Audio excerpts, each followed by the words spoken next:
Tugiye kurebera hamwe ukuntu payi ari umushinga wo kwizerwa, umushinga mwiza cyane. Murabona ko hano muri payi burawuza hari ibintu byinshi byahindutsemo, ndakeka muri kubibona kabisa.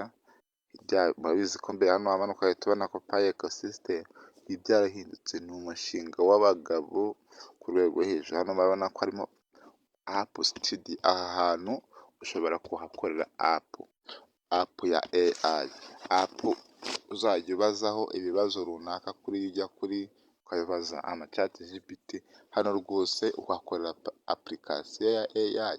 Urumva ko ari ibintu birenze, ahantu ushobora gukora apurikasiyo runaka ushaka, ukazajya ushyiraho ibintu ushaka. Isi y'ikoranabuhanga ishingiye kuri payi. Hari undi mushinga uza umeze uko? Uyu ni umushinga nyine ibintu byose bishingiyeho. Uri gukora ibintu bikaza bishingiye kuri uwo mushinga, ibindi byose bizahita bijya hasi cyane.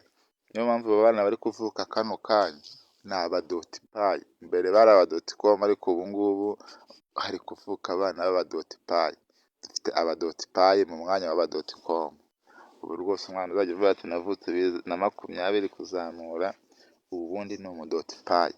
Nitumanuka tukaza hano muri savisi, hano muri savisi urabona muri ekosisitemu payi zirimo 783, bayigeti, bitigeti 104, gete ayo 38, muri payonegisi 5, megizike 22 n'ibindi byinshi. Hano ugendera n'ukuntu nawe ubwawe wakadingaho iyo webu waleti nyine yo muri nuza gatatu. Ayo rwose wayadinga hano ukabika payi zawe uko ubishaka biremewe. Wagenda ukagera waleti yawe ukaza ukayadingamo hano ukazibikaho, cyangwa egisicenja yawe. Ibi ni ibintu birenze, nta wundi mushinga wabona umeze uko pe. Uyu ni umushinga ubona ko umuntu utarimo yatakaye. Niba ufite udupayi twawe 100 twimutse urarenze. Niba kandi mu gihe agaciro kabamanutse nk'uko ufite uduhumbi twawe 100, wagura amadolari 70 ukagura payi zawe ukazibika, nk'uko uzi uko ugura umurima ukagera gute. Uyu ni umushinga udashobora kuzarenza imyaka 10 igiciro kitarashyirwa mu bikorwa. Na za bitikoyini muzi ko aho zavuye naho zagiye. Niba ari kujya wongera amadolari 10 ku munsi mu myaka 10 n'ingahe, ntabwo ari kuba ugeze ku gaciro nka kariya. Ni uko umushinga wari uzwi. Tujya hano muri payi apu. Hano muri payi apu niho tugiye guhita tubona ibintu birenze, ukabona ko wowe utari umushinga watakaye. Hari hayesite takedi, izabitswe nyine nyinshi. Ushobora kuza ugakanda hano muri hayesite ukabona ngo ni hehe ziri. Muri furuti payi niho harimo nyinshi, harimo 19,000,000 za payi. Muri furuti payi, mapu ofu payi harimo 6,000,000. Depitigo savisi harimo 3,000,000. Apurikedi foru payi harimo 1,852,000. Harimo na za zo kugura amayinite, na za MTN zitazizamo, na za Tigo. Harimo iyi keya foru payi, za wakifose poru, za AA314 mari. Ni ibintu shati GPT. Urabona ko shati GPT foru payi ifitemo 101 bya payi, mayineti, latini ceyini. Ni ibintu byinshi wakomeza ukagenda ukareba. Ibyo tube tubyirengagije, twigarukire inyuma tujye wenda kuri savisi. Hano savisi y'umushinga muvandimwe, wowe ugira imana ukabona ni SMS. Uyu ni umushinga w'ingenzi ushobora guhindura ubuzima. Nk'uko uzi ko ushobora kugura akantu ukazunguka, nk'uko uzi ko umwana yiga utazi ngo azabona akazi. Ibi rwose ni ibintu birenze. Hano ku masavisi urabona ya ma egisicenja, ibiberamo byose. Ndakeka hano savisi ubonye ibintu. Twisubire inyuma ho gatoya. Nidusubira inyuma turahita tuza kuri ka kane ariko bita apu sitidiyo. Apu sitidiyo hano ni ahantu ugenda ugakorera tesiti tu. Yamaze kugeramo payi 51 ku turu cati boti 15.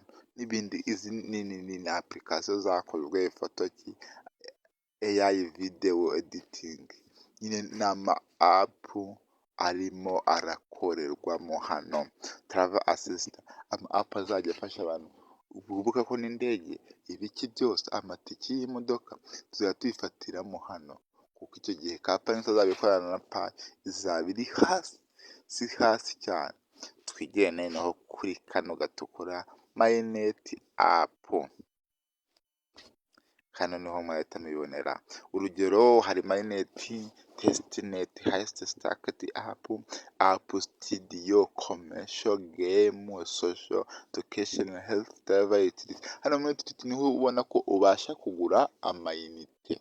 Ushobora kugura amayinite unyuze kuri MTN, amayinite unyuze kuri Tigo. Hano kuri Travel ni ahantu tuzajya dushobora kuba twatega indege. Nyine hano ni amaserivisi yose yo kuba wafata Pi ukayikoresha mu bintu runaka.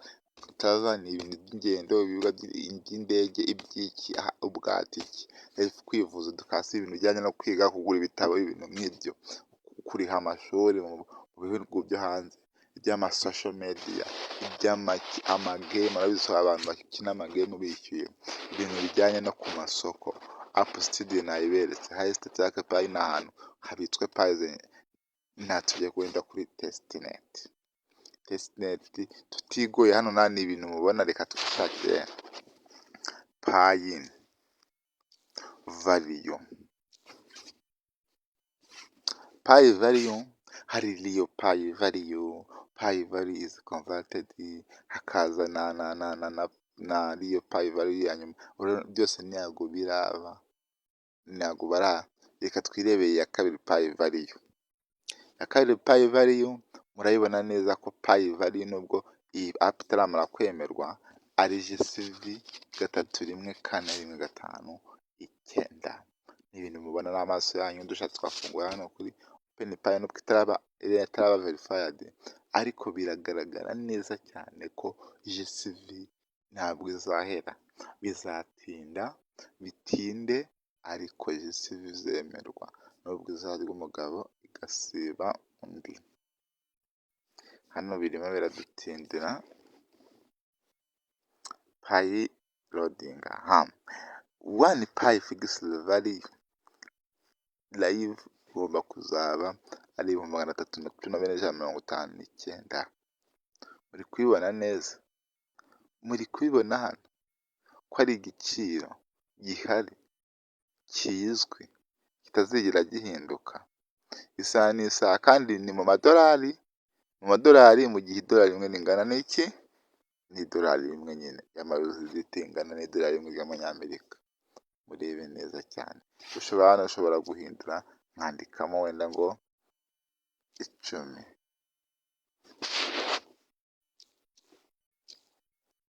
Ukahita ubona ko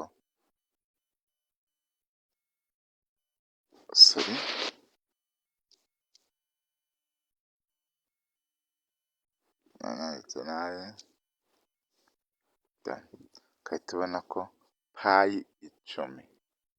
Pi 10 zonyine zizajya ziba ari 3,3,10,000 by'idolari. Murimo murabibona hano?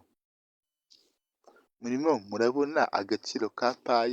Ushyizemo hano agaciro ka Pi mu madolari uko bingana, y'amadolari y'amanyamerika.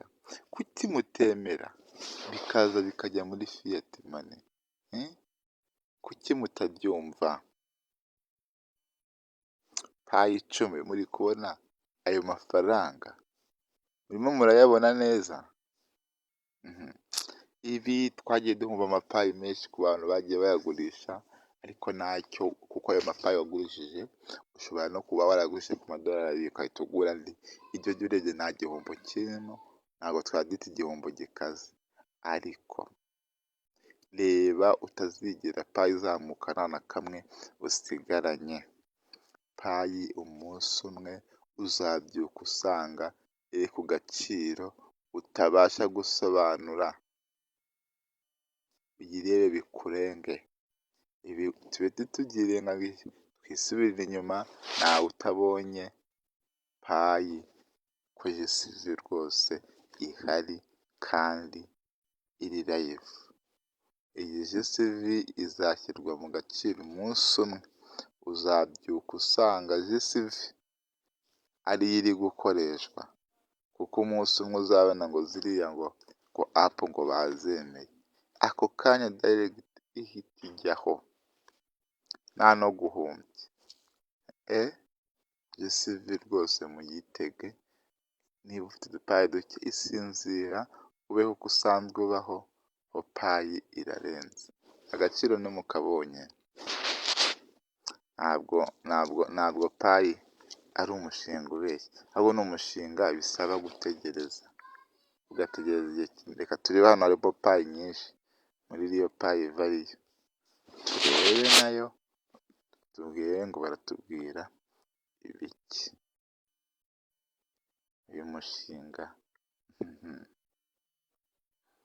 ni umushinga uzatugeza ahantu kure cyane, kuko abakire payi bagenda bazibikaho, twebwe ducika intege tuzigurisha. Ariko basi wanagurisha n'ibindi nk'uko wahomba, ariko payi wamayininze zo uzaziha agaciro, ugumane payi zawe. Aka kanya rero iyo tugiye muri iriya payi variyo, ko ni agaciro k'aka kanya, aka kanya turi kuvugana ni ako ngako muri kubona nyine, niko kaba karimo.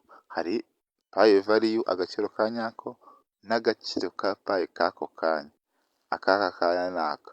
Umunsi umwe rero uzabyuka usange agaciro kazamutse kageze hano ubona handitse 354,59, ariko iriya GCV nizere ko mwayibonye.